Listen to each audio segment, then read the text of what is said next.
All right. This is me again after my short little break. I had to wait for everything to dry, and it's not fully dried yet. It's been about an hour since I painted it or sprayed the liner on. It's not fully dry yet, but it was good enough to go ahead and tear everything off.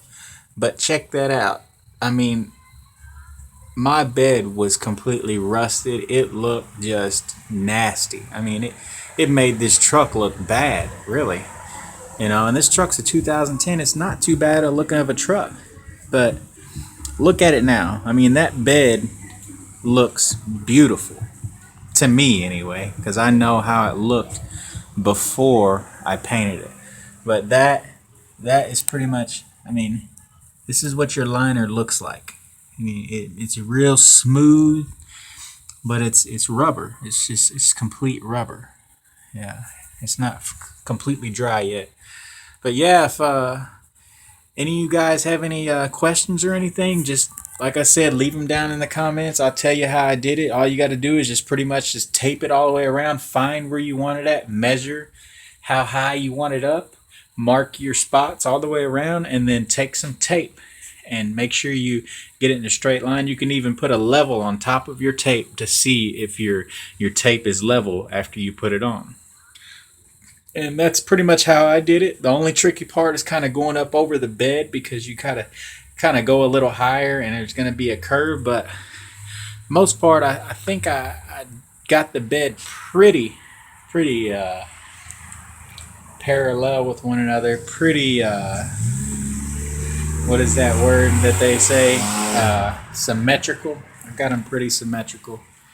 But yeah, this is a DIY liner by Flex Seal, and here's the can again. If you didn't see, here, Janet, shine the light over here real quick on this.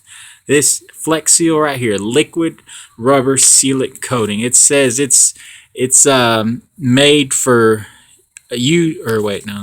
it's made for roof leaks, gutters, skylights, window seals, flashings, downspouts, foundations, awnings, chimneys, vent pipes, RV camper trailer, DIY projects. See, it says it's made for this. You just got to figure out what you're going to do yourself to do that.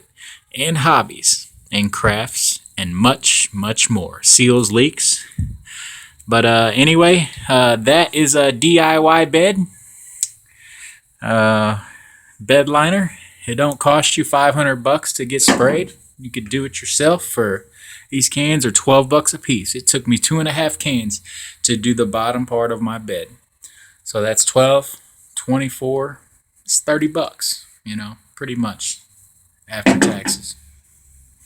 But anyway, you guys have a good night, and I'm about to go to sleep because I got to get up and go to work tomorrow. All right. This is Dramatic out.